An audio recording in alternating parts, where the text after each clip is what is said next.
Bismillahirrahmanirrahim. Assalamualaikum warahmatullahi wabarakatuh. Alhamdulillah kita dapat berjumpa kembali di channel kebanggaan kita, yaitu channel ASP TV bersama saya Advokat Bung One dari kantor pengacara Acep Saifuddin and Partners. Apa kabarnya sahabat-sahabat semuanya? Mudah-mudahan pada kesempatan kali ini kita semua dalam keadaan sehat walafiat, dilapangkan rezeki dan dimudahkan dalam menjalankan aktivitas kita sehari-hari. Amin ya robbal alamin. Baik sahabat-sahabatku semuanya, pada kesempatan kali ini insya Allah kami akan kembali berbagi tambahan pengetahuan hukum, berbagi informasi hukum ataupun juga konsultasi hukum yang pada edisi kali ini tema ataupun juga topik pembicaraan kita terkait dengan pinjaman online. Yang mana beberapa hari belakangan kami mendapatkan sebuah kasus yang korbannya adalah seorang ibu rumah tangga yang mengalami penipuan pinjaman online dengan modus hipnotis. Ternyata modus-modus hipnotis untuk melakukan kejahatan penipuan ini masih banyak terjadi di tengah-tengah masyarakat. Dan sekarang pelakunya mengarahkan korban untuk meminjam sejumlah uang dari perusahaan ataupun aplikasi pinjaman online, dan uang tersebut dikirimkan kepada nomor rekening si pelaku.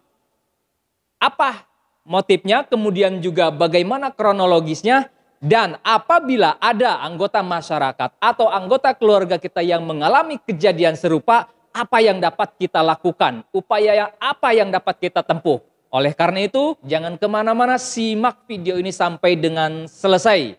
Namun seperti biasa tentu kami mengajak dan menghimbau kepada teman-teman yang baru berkunjung khususnya ke channel ASP TV untuk subscribe terlebih dahulu agar lebih banyak lagi masyarakat yang mendapatkan tambahan wawasan dan informasi hukum secara gratis dari channel ASP TV.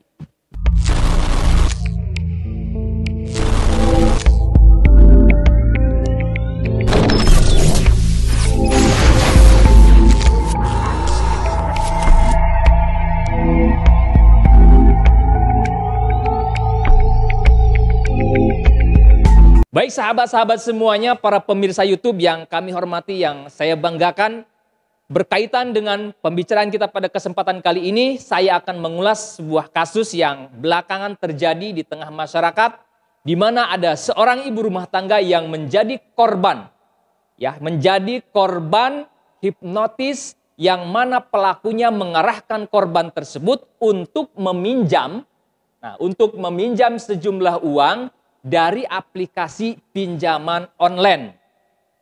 Kronologisnya saya sampaikan, saya ceritakan kronologisnya seperti ini. Bahwa pada suatu hari seorang ibu rumah tangga sedang tertidur kurang lebih sekitar pukul 10 malam. Tiba-tiba si ibu ini mendapatkan panggilan telepon. Handphonenya berdering, ada panggilan masuk. Di situ ada panggilan masuk, tidak ada nomor atau nama di nomor kontaknya. Jadi hanya terlihat nomor kontaknya saja. Kemudian diangkatlah oleh si ibu ini, dimulailah percakapan, pembicaraan antara orang yang menelpon dan si ibu yang menjadi korban tersebut. Nah, berdasarkan pengakuan si korban tersebut, pada saat dia setelah menerima panggilan telepon tersebut dari si oknum atau si pelaku tadi, tidak lama dia setelah berbincang-bincang, dia merasa kesadarannya seakan-akan hilang. Kemudian dia menuruti apa yang diperintahkan, apa yang diarahkan dan dipandu oleh si pelaku penipuan yang menggunakan modus hipnotis ini. Jadi ketika dia sudah berbincang-bincang, maka si pelaku ini mengarahkan korban tadi untuk membuka aplikasi pinjaman online. Tidak saya sebutkan nama aplikasi pinjaman online-nya. Kemudian si ibu tadi mengikuti apa yang diperintahkan. Maka si ibu tadi membuka aplikasi pinjaman online, kemudian mengajukan pinjaman sejumlah uang. Sejumlah uang dia ajukan untuk dipinjam dari aplikasi tersebut. Singkat cerita, si uang tersebut atau pinjaman tersebut di-ACC oleh si aplikasi ini. Ya, karena si ibu ini sebelumnya ternyata sudah memiliki akun ataupun juga aplikasi pinjaman online. Karena sebelumnya pernah juga menjadi konsumen kredit ya, sebuah unit handphone. Kemudian uang ini cair. Tadi setelah disetujui oleh aplikasi pinjaman online di ACC, maka pinjaman tersebut cair dan masuk ke rekening si korban. Masuk ke rekening bank milik si korban tadi. Kemudian si pelaku ini setelah mengetahui, jadi dia memandu terus, tidak memutus teleponnya, terus dipandu. Ketika dia mengetahui bahwa uang tersebut sudah cair ke rekening bank milik si korban tadi, maka si pelaku tadi mengarahkan, memerintahkan agar si ibu atau korban tadi mentransfer uang pinjaman tersebut ke rekening atau nomor rekening si pelaku tadi. Nah, si ibu ini akhirnya menuruti karena dia di bawah kesadaran ya, secara tidak sadar. Besar kemungkinan dan patut diduga dia menjadi korban hipnotis sehingga dia mau menuruti apa yang diperintahkan oleh si pelaku tadi. Ditransferlah sejumlah uang yang dia pinjam dari aplikasi pinjaman online ke nomor rekening si pelaku tersebut. Kemudian tidak cukup sampai di situ. Si pelaku masih terus memandu ya, melancarkan upayanya untuk agar si ibu tadi atau si korban tadi mengajukan pinjaman kembali di aplikasi pinjaman online yang lain. Karena aplikasi pinjaman online itu sangat banyak tentunya. Dia diarahkan untuk pinjam lagi ke aplikasi pinjaman online yang lain.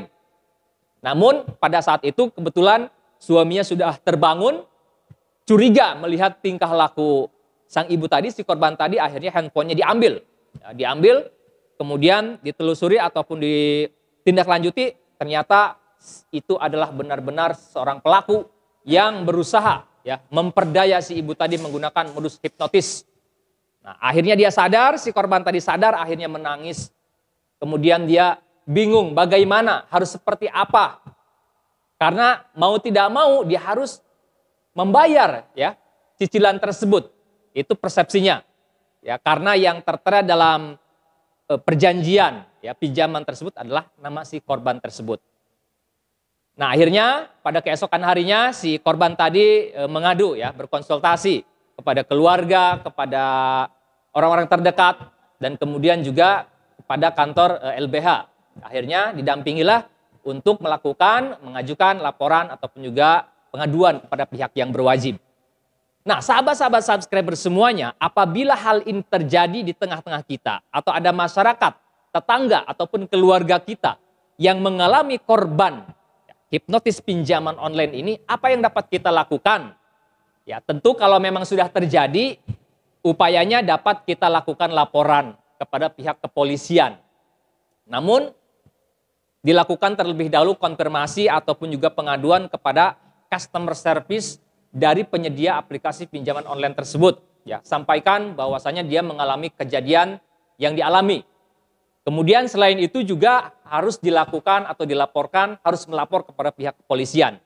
Karena ini berkaitan dengan aplikasi pinjaman online yang berkaitan dengan transaksi elektronik, maka hal ini dapat dilakukan laporan kepada pihak kepolisian dan yang berwenang dalam hal ini adalah unit cyber ya, yang berwenang untuk memeriksa ya atau memproses, menerima laporan, menindaklanjuti laporan masyarakat terkait adanya dugaan tindak pidana pelanggaran ITE apapun itu, baik itu transaksi elektronik ataupun juga modus-modus penipuan menggunakan transaksi elektronik atau media elektronik. Maka upaya laporannya harus ditujukan kepada unit cybercrime di Krimsus setiap polda yang ada di tiap-tiap provinsi. Ya, itu. Jadi laporannya tidak ditujukan kepada polsek ataupun polres setempat. Kenapa seperti itu? Karena sepengetahuan saya belum semua polres ataupun juga polsek memiliki unit tim yang memiliki kewenangan untuk menerima laporan, menindaklanjuti laporan masyarakat terkait dengan adanya dugaan tindak pelanggaran ITE. Dan unit itu ataupun juga petugas yang berwenang itu adanya di Polda, kepolisian daerah yang berada di tiap-tiap provinsi. Lakukan laporan dengan secara tertulis, sampaikan kronologisnya dari awal sampai akhir. Kemudian di print out dan dibawa pada saat menyampaikan laporan. Atau bisa saja dilaporkan secara langsung, secara lisan. Nanti akan ditanya bagaimana kronologisnya, kemudian juga nanti akan diberikan ya surat keterangan ataupun juga semacam tanda lapor dan lain sebagainya, dan nanti informasi-informasi selanjutnya akan disampaikan oleh petugas kepolisian yang berwenang dalam hal ini, yaitu adalah unit cyber crime yang ada di Polda setiap provinsi. Itu yang dapat saya bagikan pada kesempatan kali ini, mudah-mudahan bisa berguna. Mudah-mudahan dari kejadian ini dapat kita ambil hikmah dan pelajaran agar kita senantiasa mawas diri, agar kita senantiasa waspada kepada siapapun misalkan yang melakukan ajakan untuk melakukan pinjaman online ataupun juga melakukan komunikasi lewat telepon mengarahkan kita untuk melakukan transaksi-transaksi elektronik yang tidak wajar, maka jangan sampai kita ikutin. Khawatirnya kita menjadi korban pelaku kejahatan dengan modus-modus yang saya sampaikan tadi. Itu yang dapat saya sampaikan. Sampai jumpa di video-video selanjutnya. Saya Advokat Bung One mengucapkan terima kasih. Billahi taufik wal hidayah. Wassalamualaikum warahmatullahi wabarakatuh. ASP lapor, kami hukum.